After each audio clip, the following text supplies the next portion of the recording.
Good morning. আমরা এই যে যখন উঠলাম তখন মোটামুটি 10:30 বাজে। আমরা যেহেতু একটুখানি লেট করেই ঘুমিয়েছিলাম, একটু না 4-5টার দিকে ঘুমিয়েছি, তো 11:30 10:30 বাজছিল তখন। তো উঠে আমি স্নান করতে গেলাম, স্নান টান করেই সবাই ছাদে আসছিলাম, ছাদেই খাবো বলে। তো এটা হচ্ছে ঋতিকার বোন, খুবই মিষ্টি আর খুব ভালো, আমার তো খুব ভালো লেগেছে বুনুকে। যাই হোক, আমরা এই যে খেতে বসছি। আন্টি আবার সকালবেলা এক গাদা খাবার পাঠিয়ে দিয়েছে, মানে এক গাদা কত যে খাবার পাঠিয়েছে সে আর কি বলবো। তারপরেই বসে গেলাম খেতে, এক গাদা পেস্ট্রি, চা। তারপরে এই যে পিঠেটা বানিয়েছে না, এই পিঠেটা আমি যে কবে থেকে খাবো ভাবছি। মানে আমি অনেকবার ইউটিউবে দেখেছি যেভাবে বানায়। আন্টিও কিছু খাবার নিয়ে এসছে, আবার আন্টিকে বললাম তুমিও বসে যাও আমাদের সাথে। তো এটা আমার অনেক দিনের ইচ্ছা ছিল যে আমি একটু খাবো, তো আমি সবগুলো রেখে আমি আগে পিঠেটাই তুললাম, যেহেতু আমি পিঠে ভালো খাই। এই পিঠেটা কেমন জানেন তো?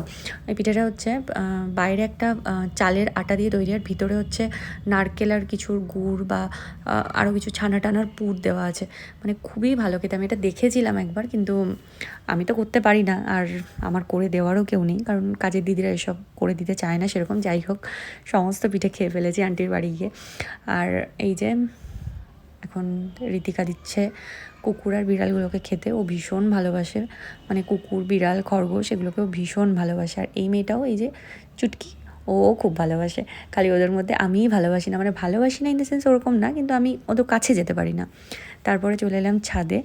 এখানে আন্টি এমন কোনো গাছ নেই ছাদের উপর যেটা লাগায়নি, ফুল গাছ থেকে শুরু করে ফল গাছ, লেবু গাছ, টমেটো গাছ, এখানে তো আবার কি বলে, কুমড়ো, এটা টমেটো, ওদিকে আছে পালং শাক, লঙ্কা, মানে সমস্ত রকম গাছ আন্টি লাগিয়ে দিয়েছে। আর আন্টির হাতে গাছও খুব ভালো হয়, মানে আন্টিও বলছিলেন যে আমি যেমন তেমন করে লাগিয়ে দিলেও হয়, কারণ গাছ যারা ভালোবাসে না, একটু যত্ন করতে পারে, তাদের হাতে গাছ ভালো হয়। তো আমার হাতে এত ভালো গাছ হয় না। আমিও সেটাও আন্টিকে বলছিলাম, এই গাছটাতে কি বড় বড় লেবু হয়েছে। যাই হোক, আর পুরো ভরে ভরে পালং শাক হয়েছে, এরকম না যে ছাদে হয়েছে বলে ওই ব্যাগের মধ্যে একটু কম হয়েছে, ভরে ভরে হয়েছে। তারপরে আমরা একটুখানি বাইরে গেছিলাম, আমি ব্রাশ নিয়ে যাইনি, ব্রাশটা কিনতে হবে। আর একটুখানি খাবার দাবার কিছু কেনার ছিল, তো একটুখানি বাইরে গেলাম।